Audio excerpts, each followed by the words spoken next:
My name is John Nilsson-Wright. I'm the head of the Asia program here at Chatham House. And it's a great pleasure to welcome the ambassador of the DPRK, Ambassador Hyun Hak-bong, who is here today to talk to us about the situation on the Korean Peninsula from the perspective of his country, the DPRK. Ambassador Hyun has a long and distinguished career in the DPRK's foreign service.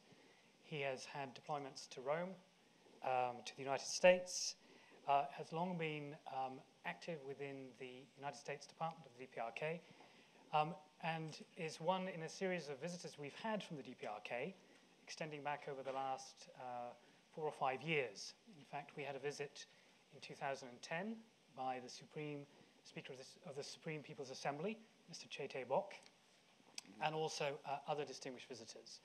It's a great pleasure to welcome the ambassador here. It is my great pleasure to make a speech or to make a brief statement on the perspective of DPR Korea on the Korean situation. So, I'd like to, read some statements which I written, but, in question and answer, I think we'll be free to talk,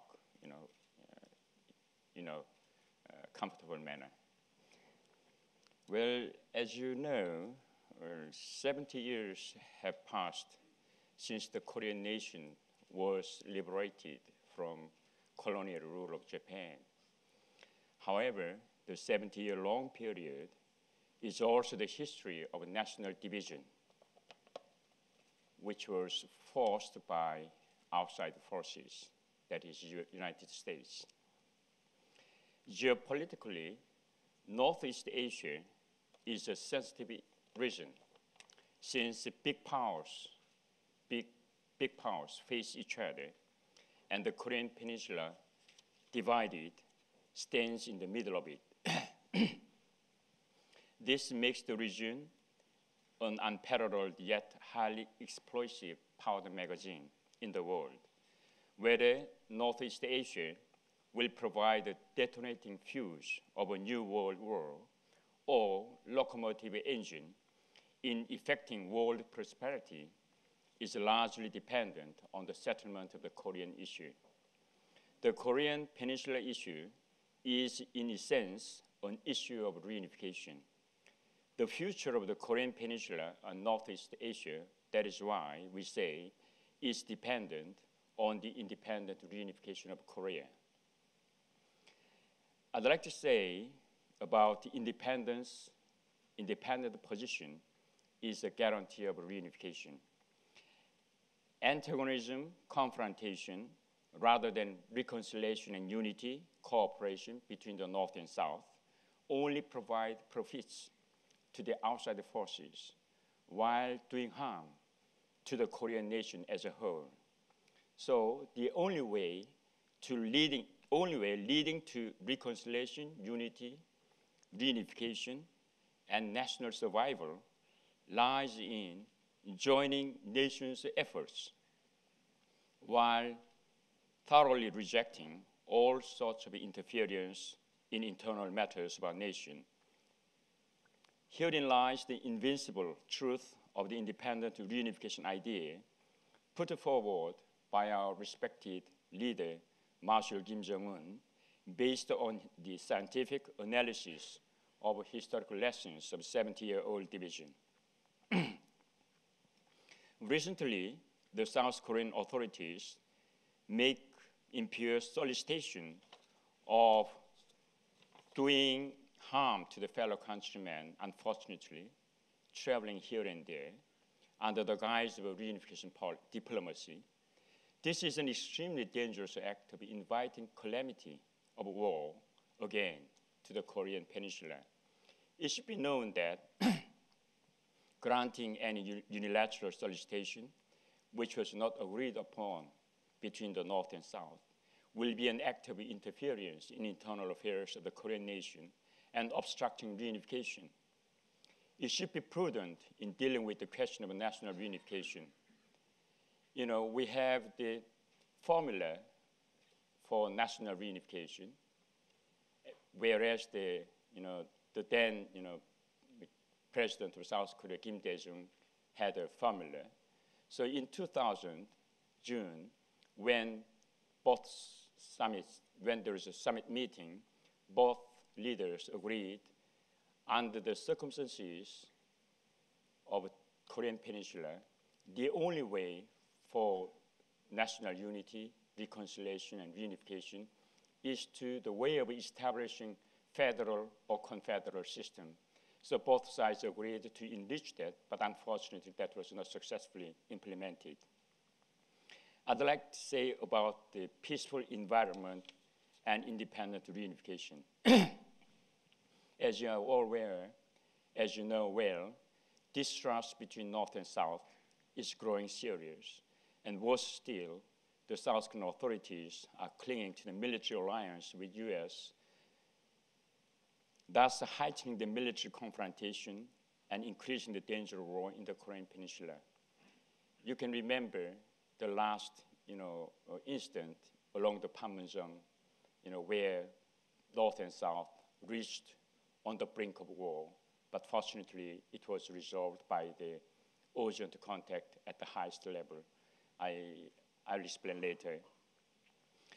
Therefore, creating a peaceful environment in the Korean Peninsula is an indispensable requirement for a smooth realization of the independent reunification by removing the danger of war and ending the interference of outside forces simultaneously.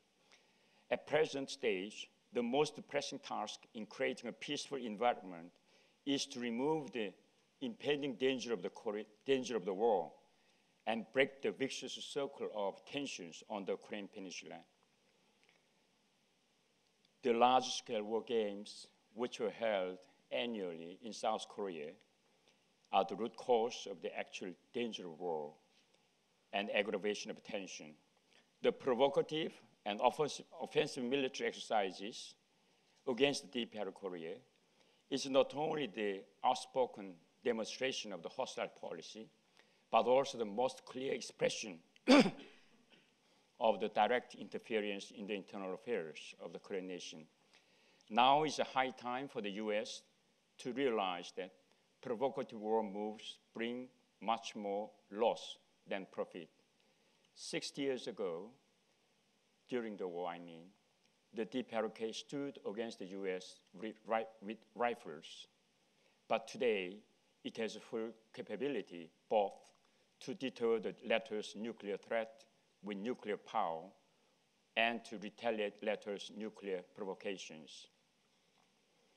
It is a new reality that the DPRK is prepared to counter any kinds of war to be chosen by the US. We say conventional war by conventional war and nuclear war by nuclear war. If the US abandons its hostile policy towards the DPRK Korea and shift the policy in the direction of respecting the sovereignty of the DPRK Korea, it can also enjoy respect from DPRK Korea. First and foremost, the US should demonstrate its will to change the policy by practically stopping the nuclear threat as well as nuclear war rehearsals against the DPRK Korea. Now, the US is trying to mislead the world public opinion, alleging that their war drills are defensive and annual, but such sophism cannot befall the truth. The war drills involve typical offensive moves, such as landing operation and commando operations, supported by strategic nuclear strike means with the target of occupying Pyongyang. They openly said that the aim of the military exercise is to occupy Pyongyang and destroy the system of DPRK Korea, although they said this is defensive.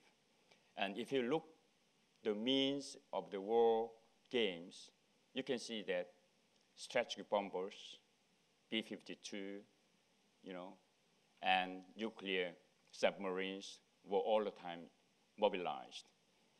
Branding these war drills as a defensive one is nothing but cut and dried chop logic, calling the black as the white. Here lies the claiming that war drills is defensive is the sinister intention, we think, to make the DPRK be accustomed to the war drills. They want to make a crack in the deterrence and defense posture of DPRK while ceaselessly sharpening their hatchet. They say that military exercises have been conducted for several decades, so there's no reason for stopping it. But it is absurd. In 1992 and 1994, the United States once suspended the joint military exercises according to the agreement with the DPRK. That time, significant progress was made in ensuring peace on the Korean Peninsula, namely, North-South Agreement on non-aggression was adopted, and joint declaration on the denuclearization of the Korean Peninsula was announced, and safeguards agreement between DPRK and IAEA was signed. This shows that if the joint military exercises is stopped, many issues can be resolved and favorable atmosphere for peace and security on the Korean Peninsula could be prevailed. But if the war breaks out again on the Korean Peninsula, it will never be finished with armistice. Now, the Korean People's Army and people of Korea, DPRK, are fully determined to face a new war if a new war is forced upon. Of course, DPRK does not want war, but it's not afraid of war. 70 years old national division and more than 60 years old unstable state, neither a war nor peace confronting the world's biggest nuclear power amid high tension for generation can no longer be tolerated. Lastly, I'd like to mention about the improvement of inter-Korean relations and independent national reunification. The inter-Korean relations cannot be improved if both sides keep seeking confrontation of systems while absolutizing its own systems and ideas upon the other side. Though we are proud of that, the people-centered system of DPRK is advantageous, but we don't have a will to impose it on South Korea. If both sides try to impose its own ideas and social systems, which have been existing for more than 60 years, there can be no solution. But it will lead to confrontation between the North and South that will lead to actually, in the long run, if wars, to war. That is why we are against the reunification by the system propagated by the South Korea. With 70 years of division, Korean Peninsula is forced to stand on the horns of dilemma of peace and nuclear disaster, and Korean nation is at the crossroads of reunification or permanent division. The reality demands a great turn and change in the Korean relations. Unfortunately, every time there is an agreement or movement towards peace and reconciliation, they were affected by the attitude and stand of the United States.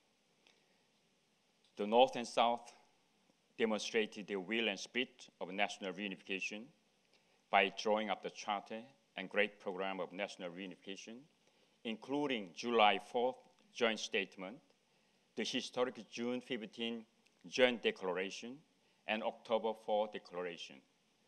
those agreements were hardly won by the North and South. But the agreements could not be put into practice. Whenever there is a movement in the South toward North-South better relations, they were obstructed this way, that way. For example, last August 25, North-South reached an agreement for better inter-Korean relations. However, immediately after the agreement, United States, let me say hard word, instigated South Korea to control the speed, saying this or that. So after the agreement, the atmosphere was very, very favorable, but the climate, the atmosphere has now been changed. That is why I said the agreements should not be affected by the outside forces.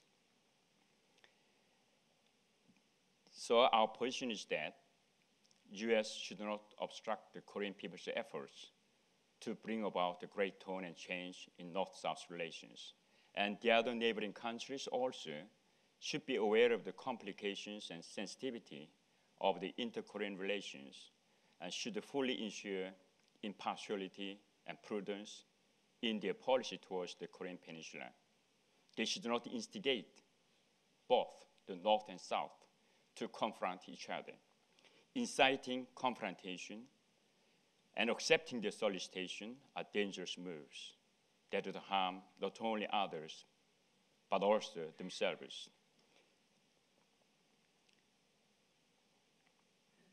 Now, as I said, very dangerous station on the Korean Peninsula as a cycle. But if the war, everybody is afraid that there is a war, there could be a war. But if a war breaks out, its calamity and destructiveness will be totally different to that of 1950s. And the range of the war will no longer be limited to the boundaries of the Korean Peninsula. Nuclear warheads, with its explosive power tens of times greater than atomic bomb dropped on Hiroshima, will be flying across the Pacific Ocean, and nobody could predict which spark might misfall on which part of the peninsula's vicinity during the turmoil.